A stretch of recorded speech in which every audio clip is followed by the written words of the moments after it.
Tak krásny podvečer vám všetkým, už je podvečer, hej, a vám všetkým prajem.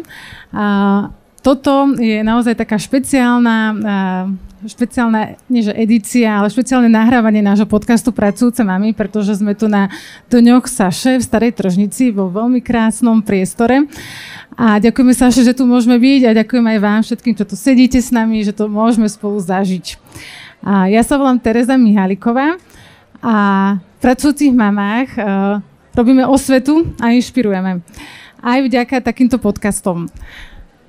My sme tieto podcasty začali robiť asi 2 roky dozadu. Tie prvé diely boli také, že sme ich nahrávali u nás doma v obývačke a veľké stresy, že či sa to nahraje, či sa to nenahraje. Ale tá pointa, tá idea je stále rovnaká. My chceme prinášať príbehy inšpiratívnych žien, mám, ktoré vlastne povedia, ako to majú, ako majú rodinu, ako zvládajú prácu a to neznamená, že všetky to musíme zvládať perfektne, ale skôr, že sa od seba inšpirujeme. A my sme aj nazvali tak pracovne, že to sú tie mami z vedľajšieho vchodu, že to sú také, ktoré stretneme hoci kde, v obchode, vo výťahu, pred domom a je škoda, že takéto príbehy potom nezaznejú. Takže ja sa veľmi teším, že sme potom pridali aj k tým našim podcastom a teda k týmto príbehom aj také odbornejšie témy a že teraz je to naozaj už pre všetkých pracujúcich rodičov, ktorí veria tak ako my, že byť rodičom a pracovať je úplne normálne. A poďme sa rozprávať o tom, že ako sa to dá. Nie tak, že ako sa to nedá. A veľmi sa teším teda, že tu mám 3 hostky z 2 značiek. Každá z nich je mama. A budeme sa rozprávať o tom, že ako to majú oni. Aké to bolo začať podnikať, keď mali malé deti. A ako do toho spadá rodina, alebo možno to preracujem, že ako do toho rodičovstva potom spadá tá práca. Takže veľmi srdečne tuto vítam po mojej lavici Danku Vrabcovú zo značky Vtáčatko. Dani, vitaj. Ďakujem krásne za pozvanie. No teraz som sa zaskočila, lebo túto prízviska nehovorím. Ľudská Marcelka zo značky Taky tak. Ale toto je záhada, ktorá kľudne môže takto nechať, ako chcete. Tak vítajte v tomto podcaste. A začnem úplne tak rovno na vec, poďme, že aké boli začiatky? Čo bola taká motivácia pre vás, že ste začali popri malých deťoch podnikať? Danka, môžeš. Ja si myslím, že toto majú mnohí tvorcovia, mnohí podnikatelia teda z radou mám alebo z rodičov podobné, teda hlavne pri tých mamách asi je to tak. U mňa teda to bolo taký úplne ten štandardný, bežný prípad, keď som nastúpila na materskú dovolenku vlastne so staršou dcérou, čo bolo už takmer pred 11 rokmi, tak som vlastne, už predtým som tvorila, bavilo ma to a teda mala som to ako psychohygienu pri materskej, pri starostlivosti o dieťa a ono to veľmi rýchlo vlastne tak nejako prepuklo, alebo teda sa to zmenilo už na podnikanie, pretože už po pár týždňoch som zistila, že je veľký záujem o šperky, teda, ktoré som vtedy ručne šila, to bola ešte značka Štebotavo. Takže ja som, tak ako som si myslela, že sa do korporátu vrátim veľmi rýchlo, moja predstava bola, že budem tak pol roka na materskej, potom to nejako budeme vykrývať s mužom a že sa vrátim teda k práci analytičky. Tak veľmi rýchlo prišlo vytriezvenie a vlastne som si uvedomila, že môžem robiť aj niečo úplne iné. A teda v podstate od prvých týždňov, ako som mala malé bábätko, tak ma začalo živiť to Štebotavo. Takže u mňa to bolo naozaj že spojené práve s tým prechodom na materskú dovolenku a s tým staním sa mamou. A kde bol ten prelom, že si uvedomila, že vlastne ma to môže aj živiť? Že bolo to na bankovom účte. Na bankovom účte, okej. Ale že časovom? V podstate to bolo veľmi rýchlo. Okay. Akože ja som tam živnosť zakladala asi už možno po 2-3 mesiacoch a zároveň sme mali aj SROčku, takú spiacu. Takže potom sme to preklopili na ňu. Takže v tomto prípade to naozaj bolo tak, že možno prvé týždne som ešte iba tak, že som sa iba tak hrala, ale potom už keď to začalo byť vážnejšie, tak veľmi rýchlo to nabralo ako keby už aj ten oficiálny smer. Budeme pokračovať za chvíľu a teraz sa spýtam Ľudsky a Marcelky, že aké boli vaše začiatky? Ako to celé vzniklo? U nás to začalo v zásade veľmi podobne, ako Danka spomínala. Ono to tak začína u mnohých značiek počas toho rodičovstva alebo materstva, ale nebolo to také rýchle ako u teba. Nemalo to taký rýchly spád, išlo to tak oveľa viac slov. Myslím, že naše deti mali asi 1,5 roka, keď sme začali. ani nie rok a pol. A teda my sme si to robili tak veľmi pomaličky cez Instagramy a podobne a tú SROčku sme teda založili o dosť neskôr, ale išlo to takým voľným spádom, myslím. Ja by som len doplnila, že mne veľmi zaujalo, ako si hovorila, že váš projekt vznikol doma v obývačke, tak u nás veľmi podobne v Ľudskej na obývačke. A mňa aj zaujal ten váš príbeh, že kde ste sa vy zoznámili, že ako to celé vlastne, že toto prebiehalo. Poviete nám? Ideme to povedať? No môžete. OK. Tak vzniklo to na 8. či 9. poschodí na Kramároch. Na 8. bolo rizikové tehotenstvo, teda sme ležali s veľkými brúchami. A teda ja 5 týždňov, Ľudská asi 2 týždne, tuším. A pustili nás domov a vlastne potom sme skoro naraz aj porodili, takže sme boli aj na novorodeneckom spolu. A tam to teda nevzniklo, ale vzniklo tam kamarátstvo a vlastne sme spolu kočikovali, veľa sme sa stretávali a potom to vlastne vzniklo tak nejako organicky, že nám chýbalo vlastne to detské oblečenie, ktoré by bolo trošku iné než nejaký vzor na prsiach a proste veľmi gender rozdelené a proste takto nejako vzniklo, že by sme chceli pre tie naše deti niečo simple a cool. Snad sa nám to podarilo. A keď ste začali, tak aké boli očakávania od toho, že urobme si radosť, alebo že ideme robiť biznis, alebo hoci čo medzi tým? Myslím, že spočiatku nás vôbec nenapadlo, že ideme robiť biznis, že to bolo naozaj, že sme kupovali látku po metroch, 2 a že proste robí nám to radosť a dáme to proste na sociálne siete a páčilo sa to tam, začali sme to predávať, až potom vlastne, keď bol ten ako keby dopyt, tak sme sa začali nad tým zamýšľať, že aha, to by akože mohlo teoreticky ísť aj ako keby predaj, čiže veľmi takto slov sme začali. A mám pocit, že miestami stalo trošku slov. Ako my to berieme. Ale myslím, že tí ľudia nám to tým pádom tak aj veria, lebo je to naozaj také organické, že vlastne my nejdeme, nepretláčame to nejakou silou, možno by bolo niekedy fajn influencerov a podobné veci, ale tak ako to stíhame, tak to robíme. Aby nás to proste neprevalcovalo psychicky s tou rodinou, s tými deťmi a tak. Ako sa to dá. A teraz sa Danky spýtam. Áno, už má aj mikrofón, super. Že si hovorila, že to všetko vzniklo na materskej.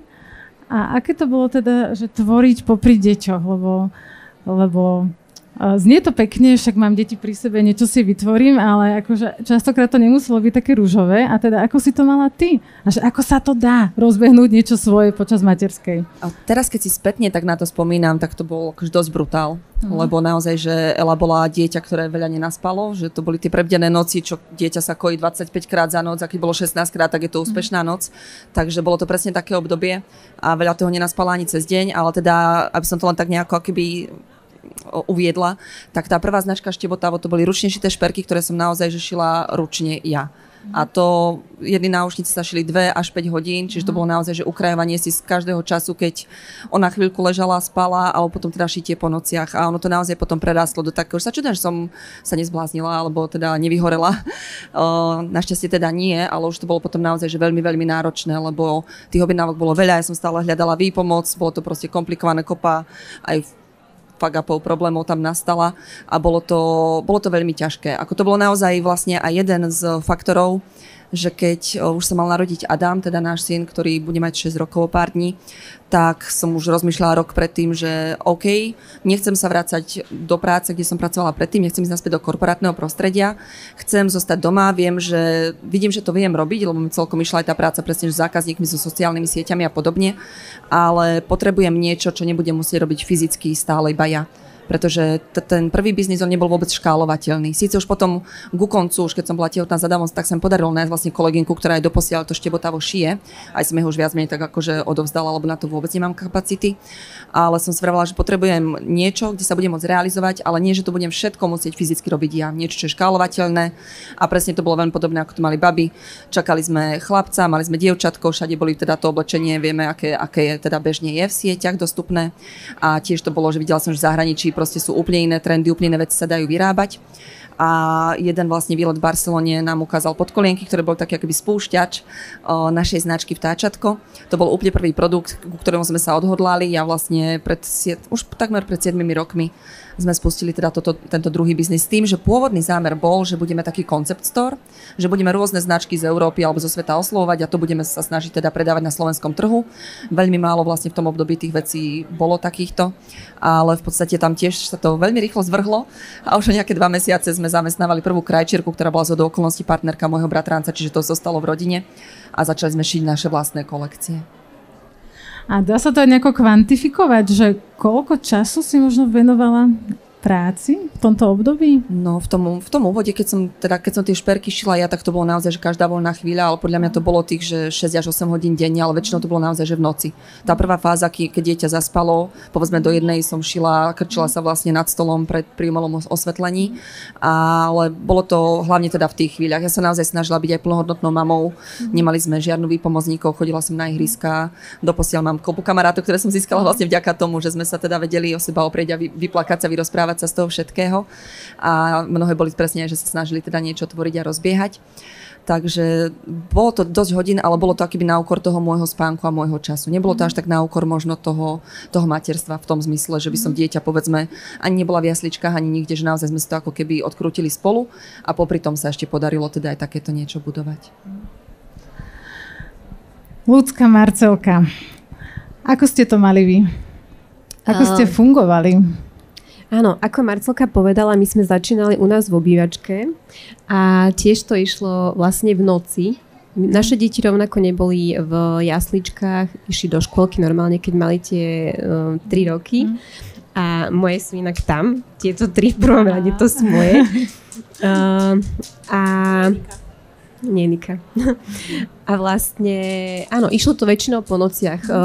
Na začiatku to fungovalo, že vlastne Marcelka uspala svoju Karolinku doma, prišla ku mne, ona strihala, ja som šila a takto sme fungovali v zásade, až kým sa mne mala narodiť dcéra, druhá. A asi tak týždeň pred porodom sme si prenajali náš prvý showroom, alebo ako to nazvať. A potom sme to už ako keby posúvali tým smerom, že sme tam chodievali, ale stále vlastne večer, keď deti zaspali, tak sme si napísali vždycky na sociálne siete, kto chce prísť, môže prísť, ja neviem, blablabla od 8 do 10 a ženy sa k nám objednali a prišli a bolo to super, no. A samozrejme markety boli veľmi dôležitá súčasť na začiatku. My sme totiž to e-shop nejakým spôsobom odkladali a potom vlastne náš e-shop uzrel svetlo sveta až pred 2 rokmi, kdežto my fungujeme neuveriteľné. My fungujeme vlastne už 7 rokov, 7,5.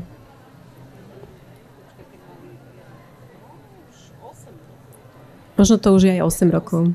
Tak prvých 6 rokov sme teda boli na takom osobnom kontakte. Na takom osobnom kontakte, áno. Ale ono to má veľké výhody, pretože v zásade tým, že my sme stále boli v interakcii s tými ľuďmi, my sme si stále písali správy, tak my sme vedeli presne, že aké obdobie oni prežívajú. Nám písali napríklad, nemôžeme prísť, lebo som v nemocnici, čakám bábätko, blablabla, čiže tie naše vzťahy boli veľmi osobné a myslím si, že to presne je dôvod, prečo nám aj napríklad Saša bola u mňa doma ešte, si po svoju prvú objednávku. A myslím si, že to je presne dôvod, prečo nám to veľmi dlhú dobu išlo tým voľnobehom aj bez e-shopu, pretože oni mali s nami osobný vzťah v zásade, čiže tam veľmi veľa vecí tolerovali. A aj dodnes čaká niekedy, že naozaj dlho, kým došieme šaty, máme veľký problém stále s kvalitnými krajčírkami, veď Danka vie. A tým pádom myslím si, že niektoré veci naozaj tie ženy prižmúria oči, pretože nás poznajú. A mnohé z nich sú aj naše kamarátky, že stretávame sa dodnes, prídu nás pozdraviť a je to také milé, no.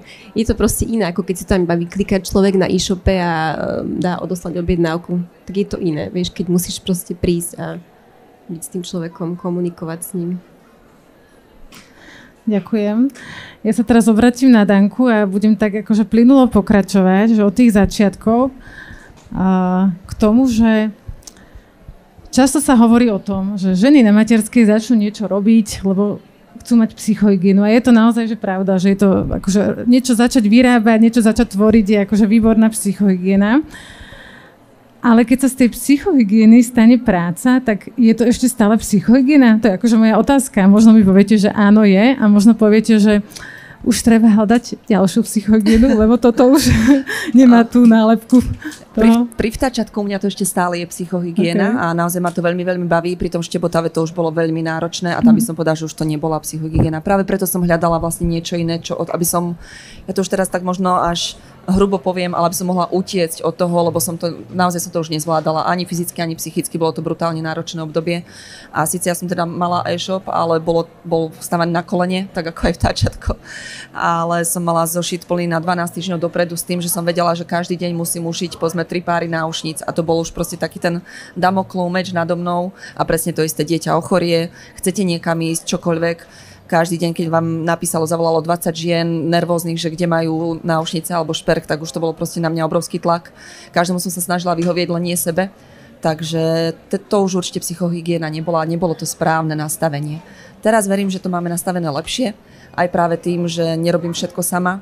Mám teda aj muž je vo firme a máme aj kolegyňu, máme pani krajčírky, máme vlastne väčší tím ľudí, tak je to iné, že viem, že sa môžem spoľahnúť aj na iných a hlavne som sa už naučila, že to, že niekto nebude mať nohavice, sukňu, šaty alebo náušnice na čas, svet sa fakt nezrúti, čo som predtým akože si myslela, že budú sa na mňa všetci hnevať, budú nešťastní, pokazím im ich veľký deň, ich život, stále sú to iba veci. A sama sa to učím stále si toto opakovať. Proste keď zostane zaseknutý balík niekde u kuriéra, že nedoručí sa v ten daný deň, ako bolo sľúbené, naozaj ma to mrzí, ale nebudem si to už ja niesť so sebou teraz 2 týždne a sa kvôli tomu deptať. Takže toto som sa naučila trošku sa tak odosobniť. Super, ďakujem. Marcelka, ako ste to mali vy s tou psychohygienou?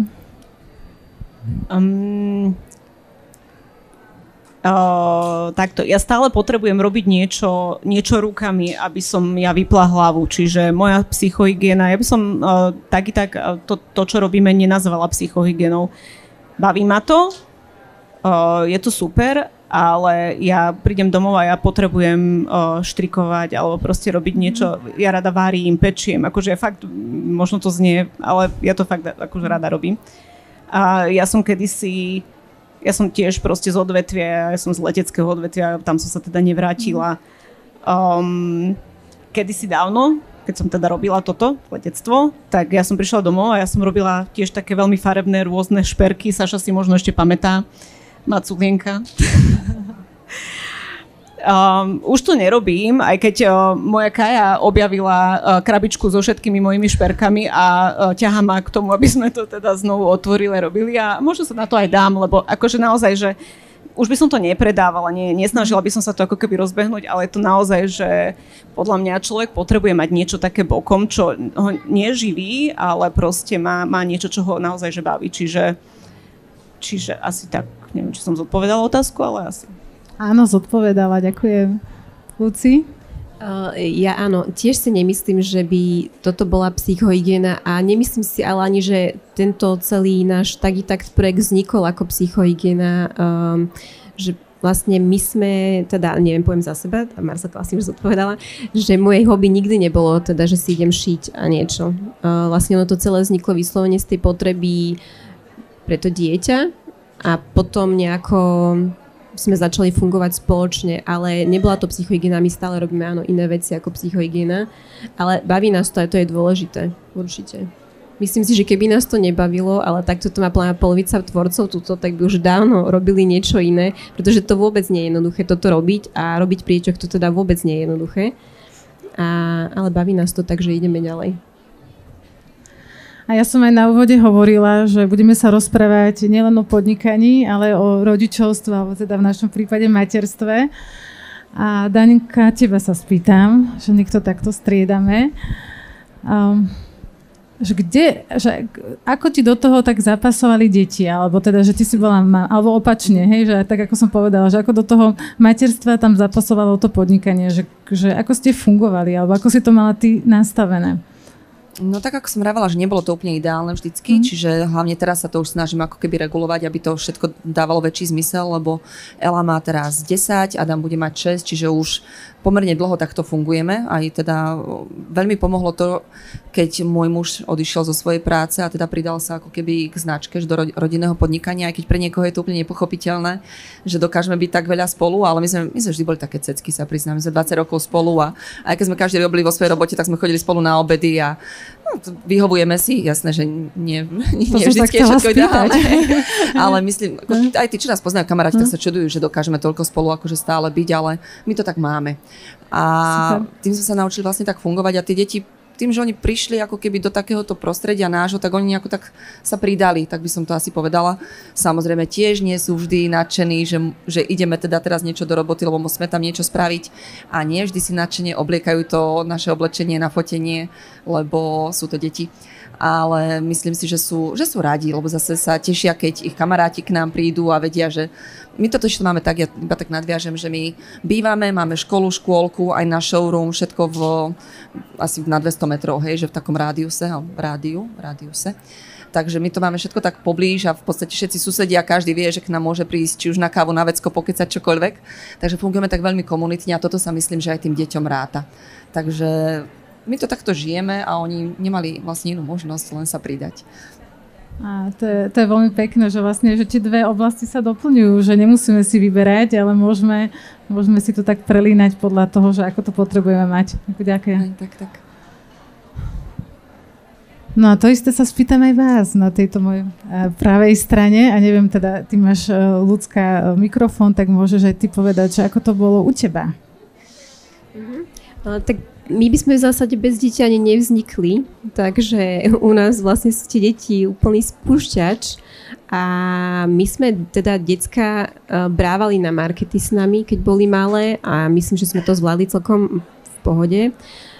Ono samozrejme, nebola by pravda, keby sme povedali, že to nemalo vplyv na celé to rodičovstvo. Určite, keď človek potrebuje, ja neviem, riešiť presne nejaké objednávky alebo komunikáciu alebo sa pripravať na markety, tak si to berie čas a aj tie markety sa nekonajú v noci. To znamená, že tie deti to určite ovplyvnilo, ale ja si myslím, že ich to ovplyvnilo pozitívne. Že proste majú taký vzor, že keď niekoho niečo baví, treba to robiť.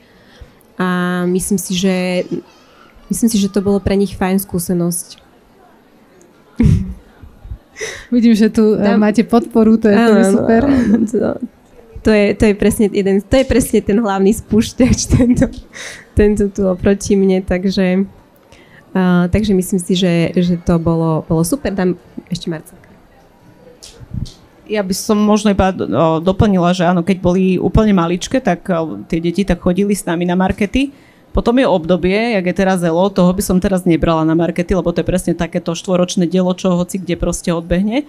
Ale napríklad, myslím si, že Leon, neviem, ako to má Leonko, môže odpovedať teoreticky, ale Karolinka, ona sa už akože strašne hrnie, že ona chce so mnou predávať. Keby nebola v škole, tak akože tu je varená pečená, ona proste ovláda. Čiže ja verím, že si pestujeme takých zamestnancov. Áno, to je lepšie slovo, máš pravdu, áno, nasledovník je lepšie slovo.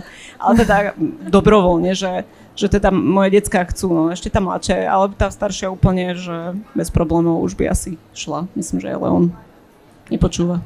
A to je vlastne super, že keď sa to stane takým prirodzenou súčasťou ich života, že to není, že teraz musím pracovať, teraz akože nemôžem nič hovoriť, ale že vlastne sú s vami s tým pri tom. Určite áno a vlastne keď je on s nami v predajni, tak on už vie popredávať ľuďom veci, vie povedať, čo sa komu hodí a áno. A jeho to ale baví. No a vlastne obidve značky už fungujete nejaký ten rôčik. A keď sa pozriete teraz na tie začiatky, ktoré ste tak opisovali, tak čo by ste urobili inak? Alebo bolo niečo, čo... A možno, že nie. Ale ak áno, tak ak chcete to pozdieľať, tak teraz je ten priestor. Áno, u nás by to bol určite e-shop. Ten by sme nerobili po 6 rokoch. A tam je človek, ktorý nám ten e-shop robil.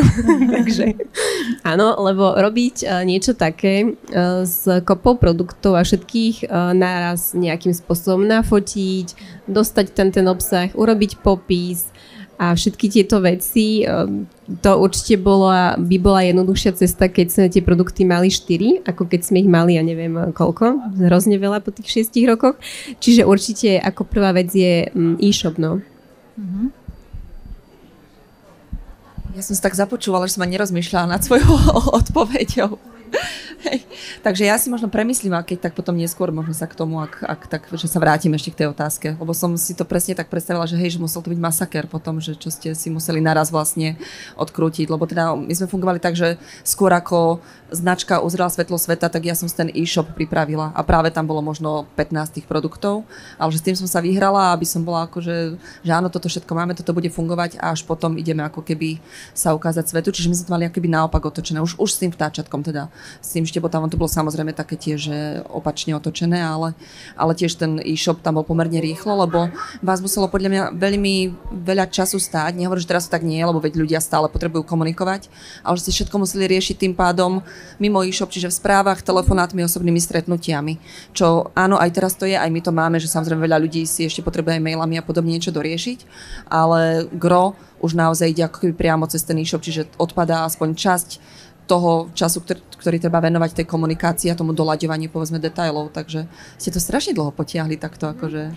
No, my sme to potiahli strašne dlho a podľa mňa jeden z dôvodov bol aj, že vieš, že ty keď už nejakým spôsobom funguješ, aj teraz máme veci, že vieme, že toto potrebujeme urobiť inak, ale vlastne ty máš tak veľa ostatných vecí, že napríklad tie správy, že ti príde, neviem, 20, 30, 40 správ a vlastne len odpísať na tie správy, do toho ešte riešiť nejaké nové veci, ja neviem, fakturácia a ďalšie blbosti, tak to ti berie tak veľa času, že ty vlastne nemáš čas už na to, ja neviem, vytvoriť trebárs u nás ten e-shop, aj keď máš to v hlave, že potrebujeme ten e-shop, lebo nám to uľahčí tú prácu. Ale myslím si, že u teba to je presne tým, že ty si predtým mala ten iný projekt, tak už si bola poučená, vedela si presne, čo potrebuješ. Tým vieš, že u nás to vzniklo, že tu si ušijeme nejaké topy a zoberieme ich niekde na market a dali sme ich na Instagram. Ja si pamätám presne prvú zákazničku, úplne presne čo písala. Myslím, že aj Marcelka si bude pamätať aj čo si kúpila. A my sme to naozaj nečakali, že to takto bude fungovať. To znamená, že my sme nepremýšľali nad tým, že musíme mať, neviem, biznis plán, e-shop a bla bla bla, firmu. Tak naša účtovníčka, keď začala robiť naše účtovníctvo, tak sa plná prežehnala niekoľkokrát. No, akože bolo, nám sa stále akože vedia podariť také veci, že si tak povieme, že nevadí, ideme ďalej, čo už. A tak je to stále učiaci moment, vieš, takže áno, keby sme išli robiť ďalšiu firmu, tak už to robíme proste celé inak. No ale tak tentokrát to bolo takto a je to tak, ako má byť, no. Hádam. Ďakujem. A ja sa spýtam teraz Danky, to nemusíš odpovedať na túto otázku, jedine keby si spomenula, veľmi chcela, tak niekedy potom môžeš sunúť. A teraz sa ťa spýtam, že ako fungujete teraz? Že už vlastne deti sú v škôlke, hej? A v škole a škôlke. A teda, že ako vyzerá tvoj deň, čo zastrešuješ v táčatku? No tým, že deti sú v inštitúciách, ako my tomu hovoríme, tak je to o niečo ľahšie, aspoň teda keď sú všetci zdraví. Musím si zaklopať, ale teda naše deti nebývajú našťastie často choré, lebo u nás to fungovalo naozaj tak, že jedno dieťa ochorelo a vlastne polovica firmy bola odpojená, lebo niekto teda musel strážiť. Takže to bolo naozaj že náročné. Ale teda aktuálne fungujeme tak, že roznesieme deti do školy, do škôlky, ale už je dosť samostatná, čiže tá si prejde aj sama, ale ako som vravela, my to máme všetko veľmi blízko, čiže nemusíme taxikárčiť. A naozaj, že o 10 minút 8 už sedím v robote a v podstate sa púšťame do práce a je to veľmi čerstvé, ty vlastne vieš, že sme sa o tom rozprávali, máme novú kolegynku, no veľmi čerstvé, už je to pol roka vlastne, lebo čas letí, takže už nás vie aj zastúpiť vo veľa veciach, ale teda ešte stále grosy robíme my. Peťo, on tak rád hovorí, že on je na tú manuálnu prácu, čiže on nosí tie ťažké bremená a strihá a chystá pre dielne a plus chystá veci pre účtovníka, akorát pred chvíľkou tiež nám písal, že chýbajú nám nejaké podklady, to sú také tie obľúbené veci, ktoré oberajú človeka čas aj peniaze, ale musíme ich robiť. Ale teda riešime v podstate gro to, že riešime objednávky, komunikujeme s našimi krajčírkami, hľadáme tiež nové materiály, vymýšľame, čo by sme ešte mohli vymyslieť, aby sme teda na tomto trhu prežili, keďže aktuálne tá situácia nie je asi pre nikoho rúžová, to sme tu už všetci so všetkými povedali, že je to žiaľ tak, ako to je a musíme sa tomu prispôsobiť a len sa snažiť si pomáhať a zabojovať a verím, že to nejako spoločne prekonáme. Ale teda, že čo som neriešim ja, tak riešim všetko to, že naozaj si sama krmím ten e-shop. riešim objednávky, riešim komunikáciu s zákazníkmi, riešim komunikáciu s dielňami, vratky rieši Peťo. Ja sa takých vecí, čo nemám rada, tak toho sa tak zbavujem, to dávam jemu. Čiže vratky, alebo u nás volané zvratky a reklamácie prípadne, tak to rieši môj muž. To nemám rada. A tým, že máme showroom, tak ako aj dievčatá, tak v podstate nám prichádzajú ľudia nie ako v nákupnom centre, že by ste mali teda neustále plno, ale priebežne k nám prichádzajú ľudia a teda máme aj ten osobný kontakt so zákazníkmi, čiže venujeme sa aj im. Ale vďaka tomu, že máme teda kolegynku Katku, tak už mnohé veci viem delegovať na ňu a nám pomohla. Čiže toto bolo napríklad možno jedno z tých rozhodnutí, ktoré sme dlho odkladali a môžem sa vrátiť k tomu naspäť, že čo sme mohli urobiť inak. Mohli sme už skôr si hľadať kolegu alebo kolegyňu, lebo sme sa veľmi dlho obávali, či to dokážeme utiahnuť a či budeme vedieť spolupracovať aj v širšom tíme, ako len my teda spolu. Mali sme chvíľku brigádničky a teraz vidím, že to veľmi, veľmi pomohlo aj značke, aj tomu samotnému fungovaniu, keď máme niekoho, na koho sa môžeme spoľahnúť, kto nás zaskočí a kto nám vie pomôcť so všetkým. A ja ešte zostanem pri tebe, lebo niekedy mi spontánne napadnú nejaké otázky a teraz sa to udialo. Že si hovorila, že zastrešuješ viaceré veci. Čo z toho ťa najviac baví? Keby si mohla vybrať, že robíš iba nejakú vec, to ťa naozaj baví. Ja som hrozný ADHD človek, čiže ja skáčem, aj keď robím niečo od jedného k druhému, čiže mňa to baví ako celok. Sú samozrejme veci, ktoré odkladám a tlačím pred sebou a presne ako vravila aj Ľudská alebo Marcelka, že viem, že toto by sme mali, ale už aj 2 roky som schopná to akože niekde iba odsúvať, lebo veď treba ešte toto a treba tam a niečo cinkne a ja odpíšem a niekto zavolá a ja dvihnem a niekto príde, že ja som taký, ja som inak bola finančný analytik. A ja si viem veľa vecí, ako keby, že viem, ako by to malo byť, ale nedokážem to sama na sebe tak nejako aplikovať. Ja strašne skáčem od jedného k druhému. Ale čo ma baví? Mňa veľmi baví aj tá samotná tvorba textov. Baví ma komunikovať so zákazníkmi, keď sú milí, čo našťastie teda 99% našich zákazníkov sú, lebo to asi aj dievčatá poznajú, že v podstate tí naši zákazníci sú takí dobrí ľudia ako my. Takže toto ma naozaj všetko baví. Keď je pozitívna spätná väzba, tak sa naozaj dokážeme z toho, že veľmi, veľmi tešiť. A to, čo ma nebaví, tak ako som povedala, to chudák musí Peťo robiť. No. Ďakujem. A teraz sa obratím aj na vás. Ľudská, Marcelka, tak môžete hoci, ktorá sa prihlásiť do slovo, ktorá bude mať chuť, že ako fungujete teraz? Že deti už tiež máte v inštitúciách? Tak my nemáme už showroom, máme predajňu, tuto na Zámodskej ulici, keby niekto nevedel. Čiže vlastne my máme otvorené 5 dní do týždňa, čiže väčšinou tam chodím ja som skôr ten taký fyzický človek, aj predtým vlastne, keď bolo treba, ako Ľudská vravela, že nemali sme e-shop, tak bolo treba proste baliť tie objednávky a poslať. Ja som fyzicky proste zobrala veľkú, neviem, či môžem povedať, ikeáckú tašku, už som povedala, proste cez plece s objednávkami, išla som na poštu a proste ja som chodila s látkami, alebo teda to, čo bolo ušité do dielne, ja som bola proste toto keď mi odpadlo, tak akože zase som na tej Zámodskej, čiže vlastne som ako keby ten taký priamejší kontakt so zákazníkom. Nemám rada veci okolo e-shopu a sociálnych sietí a nerada komunikujem cez sociálne siete so zákazníkom, aj keď akože ako Danka povedala, máme fakt zlatých zákazníkov a toto zase vie Ľudská, ju volám, že majster slova a ona proste naozaj všetky tieto veci bravúrne ovláda, takže to je vlastne, tak toto nejako máme rozdelené, že ja si myslím, že mňa asi viacej ľudia poznajú tak akože osobne, že vlastne moju tvár asi, lebo proste viacej tu ako keby stojím, ale myslím, že tej roboty za tým je podstatne ešte viacej a to robí Ľudská. Takže asi takto to máme rozdelené, neviem, Luci, doplň. Marcelka si úplne pamätá našich zákazníkov a si ich veľmi všíma. Ja veľakrát idem po ulici, ona sa stále smeje, že mám slúchatka, nevidím, nepočujem. A niekedy si všimnem, že teda niekto má naše šaty, ale ona si úplne presne pamätá, kto si kde, kedy, čo kúpil. Že ja niekedy úplne zíram, že príde niekto k nám do predajne a začne sa niečo rozprávať a ona presne povie, vy ste si kúpili vtedy tam a tieto šaty. Ona si to úplne pamätá. No. To je ten osobný prístup, taký úplne, že vlastne tým žiješ, že si to tak pamätáš. Ja tu mám takú ďalšiu tému, ktorú by som chcela otvoriť s vami, lebo ste vlastne všetky hovorili, že pracujete v tíme. Ty, Danka, pracuješ s manželom, vy pracujete 2. A teraz ja sa stretávam s tým, že veľa ľudí mi hovorí, že to je tak super, že s niekým podnikať, lebo že nie sme na to sami, ale že na základe čoho si potom vyberá toho partnera, lebo teda, že ak si nesadnú tí partneri, tak potom zase to je akože veľmi náročné. A teda, že čo by si tak možno odporúčila, že čo ty vidíš, Danka, že na čo by mali prihliadať, keď si budú niekoho hľadať k sebe a rozbiehať biznis. Teraz nemyslím teda osobného partnera, ale teda biznis partnera.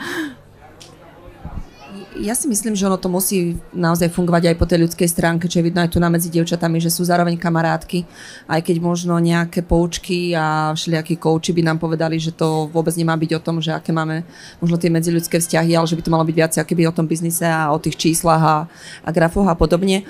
Ale v tomto type v tomto type podnikania alebo teda fungovania, ako majú aj dievčatá, ako máme my, tak ja si myslím, že tam je práve ten ľudský rozmer najdôležitejší.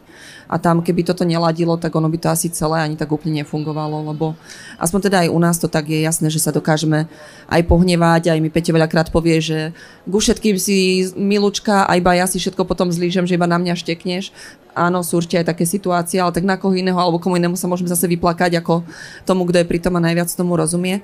Ale ja si naozaj myslím, že to musí kliknúť. Ak to už nie je, že vzťah, ktorý bol vybudovaný predtým, tak ono sa zase veľmi rýchlo podľa mňa ukáže, aj keby sa teda, a neviem si predstaviť, ako by sa vlastne zišli dvaja ľudia, ktorí sa predtým nepoznali a povedali si, že ideme toto robiť ako biznis spolu. To asi naozaj funguje iba v tých korporátoch a veľkých takýchto nejakých u tých veľkých rýb, že to je niečo úplne iné ako tieto naše love brandy alebo teda také menšie značky, ktoré fungujú úplne inak. Ďakujem. Čo by ste k tomu dodali? Neviem, ale určite myslím si, že je veľmi fajn mať niekoho, kto to s tebou ťahá, a určite tam je podľa mňa veľmi dôležitá nejaký vzťah a hlavne úprimnosť, že sa môžeš spoľahnúť na toho druhého človeka. My sme inak celkom rozdielne vo viacerých veciach, tebe som to hovorila, keď sme sa rozprávali, ale Marcelka má stále pocit, že ma nejako sťahuje dole, ona to tak hovorí ako takú metaforu. Ja som balónik, ona ma tak sťahuje dole, ale vlastne ja to tak vôbec nevidím. Pre mňa je dôležité, že keď sa stane nejaká krízová situácia, tak je tam ten človek, ktorý ťa chytí za ruku, to myslím doslova, on vie, o čom hovorím, že myslím si, že toto je naozaj dôležité, mať pri sebe niekoho, s kým sa nemusíte podľa mňa 100% zhodovať v celom živote, ale keď sa zhodujete v tom najdôležitejšom a v tom, akým smerom sa pozeráte, tak to je dôležité, mať pri sebe takého človeka. A to najdôležitejšie je vízia? Vízia? Že čo je to najdôležitejšie? Že si hovorila, že sa majú zhodnúť v tom najdôležitejšom? Určite je dôležitá spoločná vízia, alebo ako to spolu vidia, lebo to je to, čo vlastne hovorila aj Danka, že deti neboli v škôlkach, v jaslách a podobne, tak my sme tiež mohli s Marcelkou ísť nejakým, povedať si, že tak ideme tabulky a teraz je dobrý čas, lebo pred tými 8 rokmi, áno, tu nebolo toľko to značiek, ako je teraz, to prostredie bolo úplne iné a bolo vtedy to prialo presne takýmto malým slovom fashion značkám, aj celkovo nielen v móde. A určite sa mohli dať tie deti do jaslí, neviem, niekde do zariadení a povedať si, tak teraz 8 hodín denne tu budeme sedieť na zadku a ideme takto tabulky a nejaký plán. A určite by sme teraz boli niekde inde, ale tým, že ani jedna z nás to tak nemala, tak proste sme mali presne tú spoločnú víziu, že aj veľakrát, keď sa aj teraz rozprávame o tom, že čo vlastne je nejaký ďalší krok, alebo že kde by si sa chcela vidieť o niekoľko rokov, alebo čo budeme, tak myslím si, že na takéto veci sa pozeráme rovnako, ale možno Marcelka povie niečo? Ja by som len doplnila ten balónik, že to je ľudská, ona je u nás taký ten vnášač kreatívnych nápadov, ona proste pozerá, toto mi posiela, toto je super a tak a toto by sme mohli a ona má triliardu nápadov a ja len proste potrebujem ju ako keby zahamovať, že ale proste do takého toho reálneho momentálneho sveta ju stiahnuť, že tak toto áno, toto nie. Ona je u nás skôr ten taký, akože príde s nejakým nápadom, toto ideme robiť a proste spolu to potom doformujeme, ale teda ona je u nás aj ten kreatívec, aby som to teda doplnila, že tie úlohy. A medzi časom som zabudla, čo som ešte chcela povedať, ale myslím, že asi som iba doplnila čo ona hovorila, takže tak. Tak ja možno iba poviem, že z toho, čo hovoríte, mi vyplýva, že je super, že keď sa zhodnete v tej základnej vízii, ale zároveň, že sa aj tak doplňate, že každá má iné silné stránky. Áno, to som a vlastne môžete každá zažiariť v tom svojom a navzájom si pomáhať. Tak. A vlastne si mi úplne nahrala tým, jak ste hovorili o tej vízii a ja sa vlastne obratím tuto na Danku, že aké máte plány s táčatkom? Plánov by bolo, alebo teda tiež tých snov. Ja som taký podobný typ v tomto ako ľudská, že ja som táča a toto by sme ešte mohli a tak a viem, že sa všetko sa jednak nedá, ale áno, aj sa hrozne rada pozerám všelijaké inšpirácie a hľadám a vymýšľam a vidím na ulici ľudí a pozerám, čo to je, ako to mohlo byť spravené a potom už to len posielam našej pani konštruktérke, krajčírke, že Oli, a toto by sme mohli skúsiť a takéto niečo by sa dalo a toto by sme vedeli.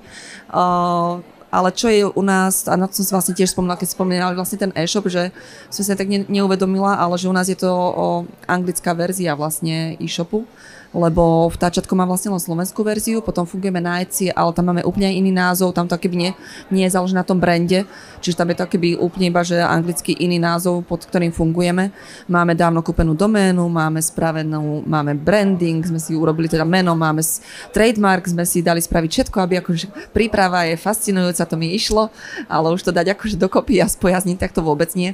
Čiže toto je podľa mňa taká akoby aj vízia, že čo by sme mohli snáď do konca tohto roka, že aspoň nejakými pár najobľúbenejšími produktami nakrmiť aj anglickú verziu, lebo nevieme to spraviť, žiaľ.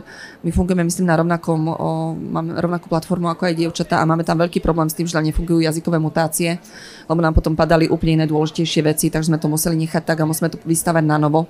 A do toho sa nejako veľmi neviem dokopať a vlastne neviem prečo, len je to presne to, že je to dlhší proces, na dlhšie a ja radšej také tie, čo sa dá rýchlo dokončiť a odfajkať si, že spravila, ček. A toto sú také veci na beh na dlhšiu trať. Takže toto je jedna z tých vecí, že slovenský trh je menší a myslím si, že aj mnohých z nás to čaká, že keď budeme chcieť prežiť a fungovať a rásť, že asi budeme musieť ísť aj po tom zahraničí.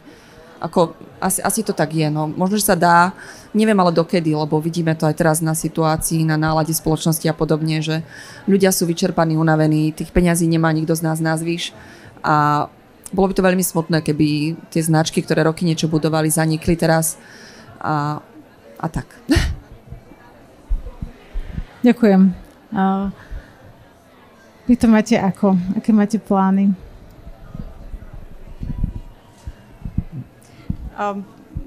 Tak.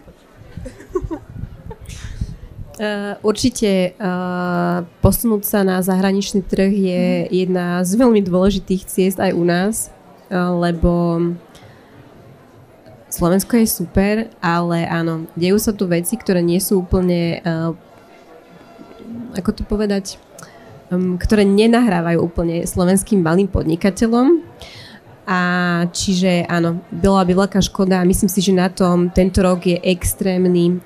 Skončilo tak hrozne veľa značiek, tak hrozne veľa značiek zatvorilo obchody a ostali iba v online svete alebo úplne skončili.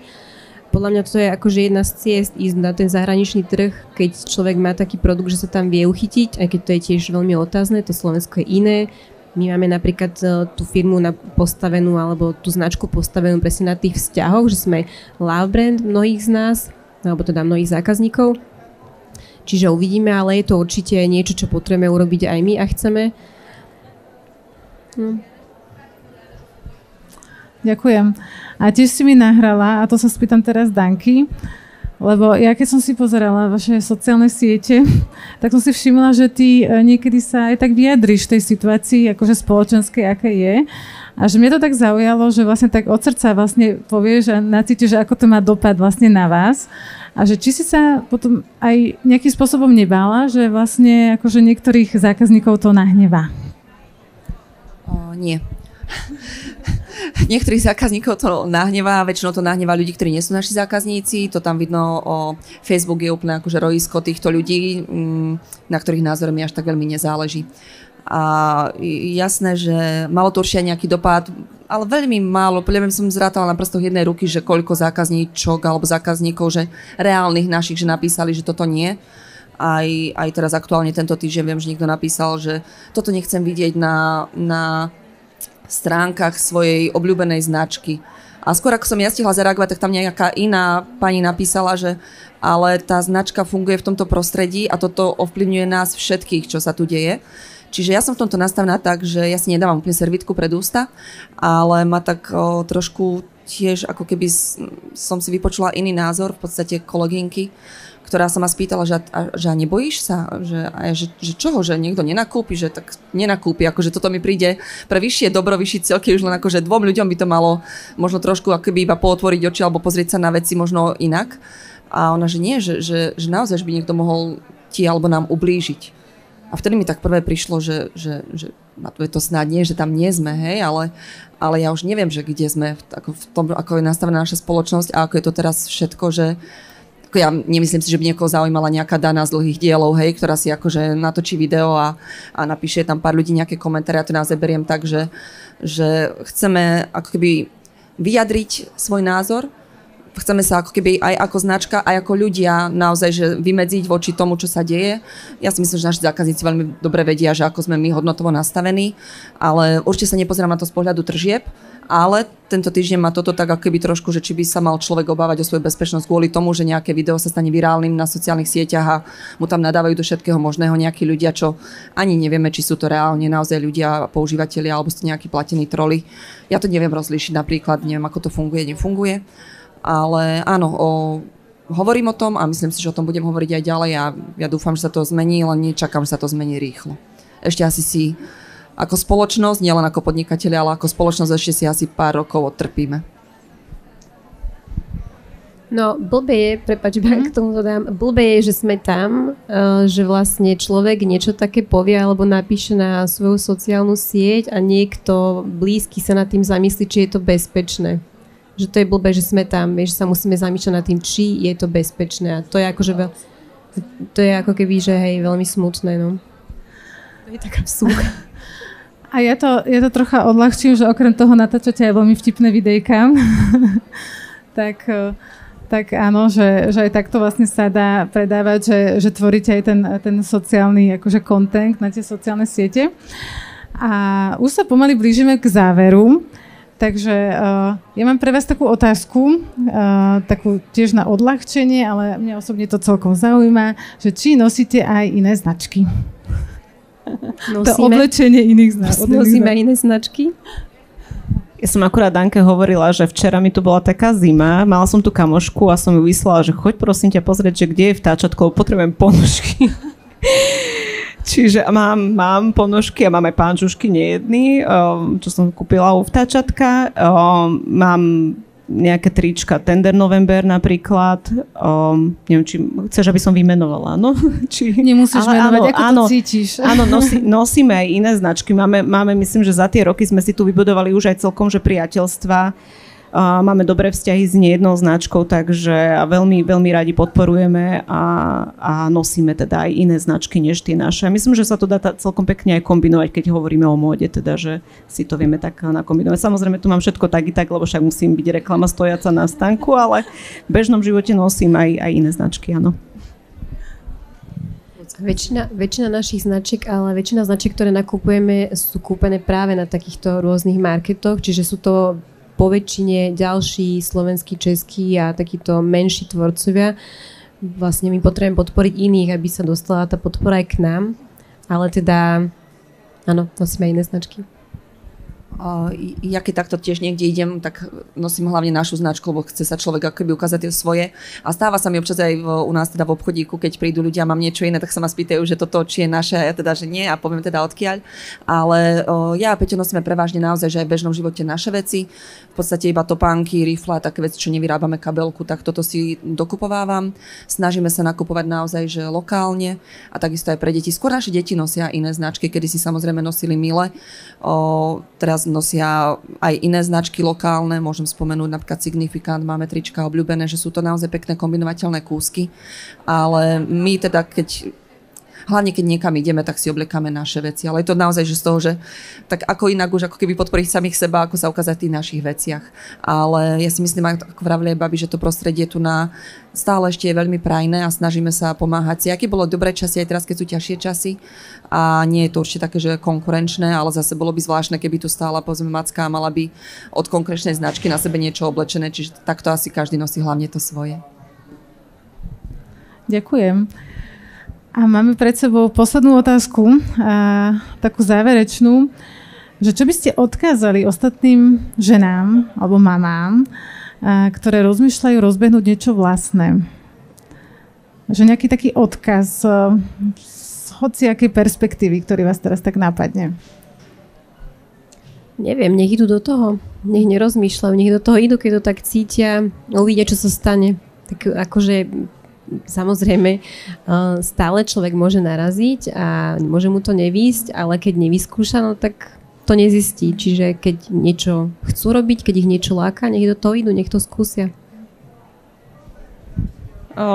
Možno by som iba doplnila, že je to potom také fajn preklopenie tým, že my sme začali, keď sme mali tie prvé deti, mali 1 rok, tak my sme sa vlastne nerozmýšľali, nemali sme ten stres, keď mali tie 3 roky, a potom sme mali ďalšie deti, ale anyway, keď má to na posledné 3 roky, tak musí žena rozmýšľať nad tým, kde sa vráti, do akej roboty.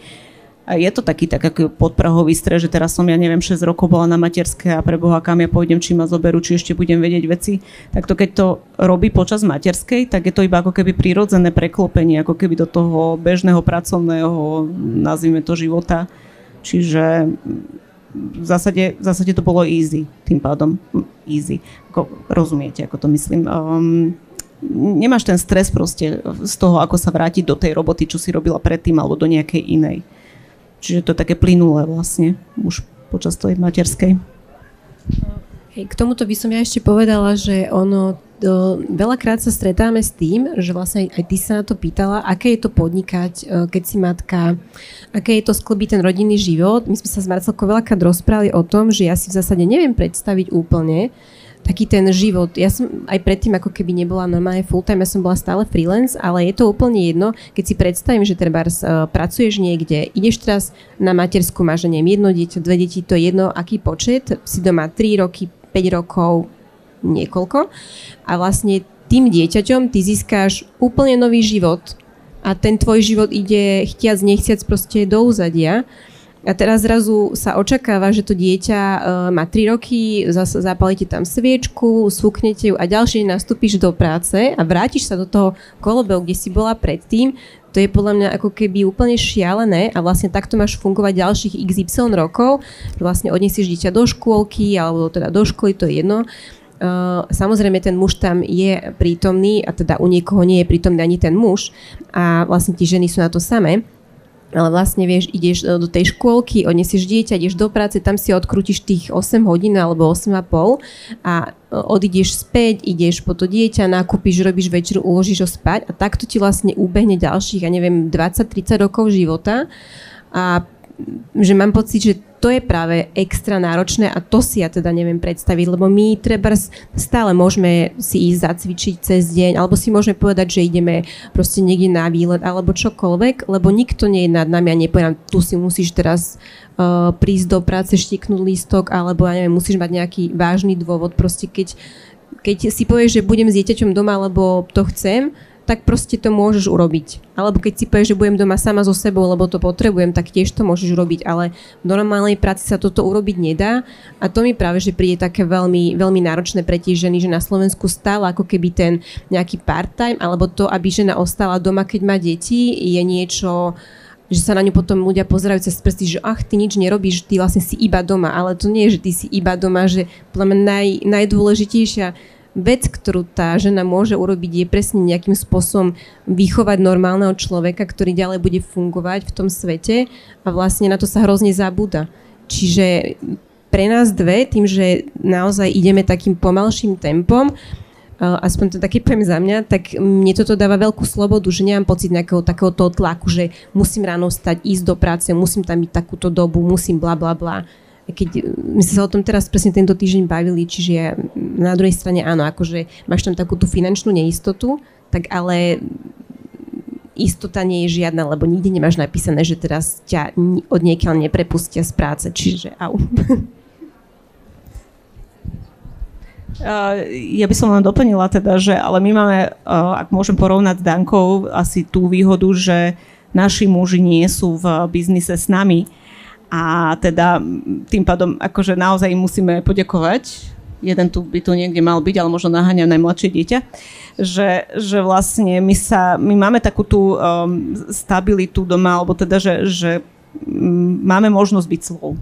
By som to asi tak v skratke nazvala. Čiže možno keby sme boli proste v tom biznis modeli, ako má Danka, že vlastne to je rodinný podnik, ktorý to ťahá a musí platiť hypotéky, auto, blablabla, všetko, tak možno by sme zarezávali viacej, možno by sme boli viacej v strese. Ja neviem, ako to máš, Dani, teraz povedz ty.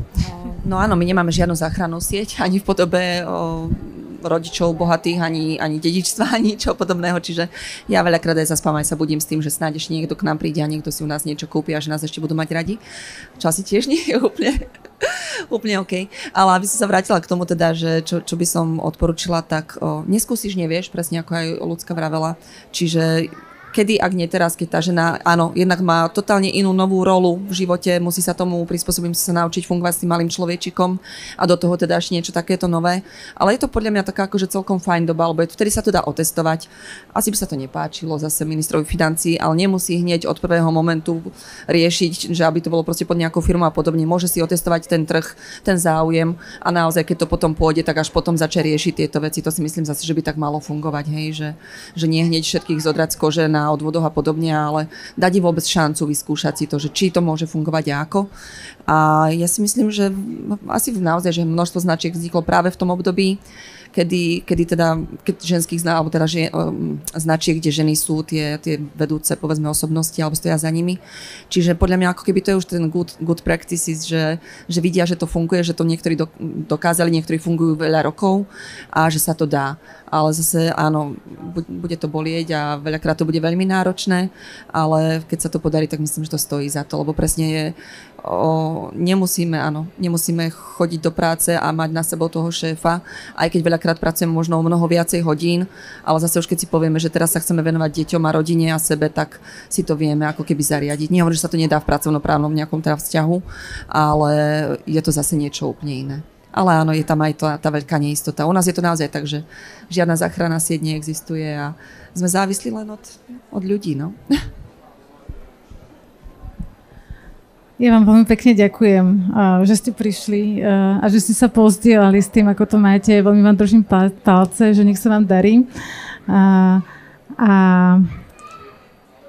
tí, čo nás vlastne pozeráte, počúvate zo záznamu, tak sa veľmi teším, že ste to dopozerali a dopočúvali až do konca, že ste si to dovolili. A ďakujeme aj tomuto milému publiku, ktoré tu bolo a ktoré nám fandilo, držalo palce, úplne to z vás bolo cítiť. A my plánujeme nahrávať podcasty aj naďalej, takže nás môžete sledovať na našich sociálnych sieťach, Facebook, Instagram a LinkedIn pod našim názvom Pracujúce mami. A tí, ktorí si hovoríte, že takáto inšpirácia je super, ale že nám by sa zišla nejaká konkrétna pomoc, tak mám pre vás pár tipov. Okrem toho, že sa venujeme pracujúcim mamám, tak máme aj ďalšie projekty. Spolu s Federikou Plesník vediem online kurz Spokojná v práci. Je to taký online kurz, ktorý trvá 4 mesiace, začíname na jar, končí sa to pred letom a je to naozaj také... Je to určené pre všetky ženy, ktoré sú na nejakej kariérnej križovatke, nevedia, či začať podnikať, či ísť do zamestnania, čo by vlastne mohli robiť. Je tam veľa seba spoznávania, aj také praktické veci, takže kľudne si to pozrite na našej stránke www.spokojnavpraci.sk. A tí, ktorí si hovoríte, že ale ja takú prácu už mám, ale že vlastne neviem, čo s tým, ako to sklbiť s tým rodinným životom, tak na to je zase expertka Paťka Hiršnerová, takže ju môžete sledovať na jej sociálnych sieťach a rada vám ukáže, že ako sklbiť rodinu a prácu a ako stíhať to podstatné. Takže toľko oznámy, že ak takej tej ďalšej pomoci, že keď teda hľadáte, že že buď teda ste na tej kariérnej križovatke, alebo s tou rodinou a prácou, že ako to celé sklobiť. Ešte raz ďakujem týmto vzácnym a inšpiratívnym hostkám. Myslím, že sme úplne naplnili to, čo sme hovorili, že aby to bolo také inšpiratívne, aby to bolo také prirodzené a že veľmi si vážim, že ste do toho takto odvážne išli a že ste sa pozdielali. A teda vám prajem ešte pekný zvyšok večera a teda dovidenia na budúce.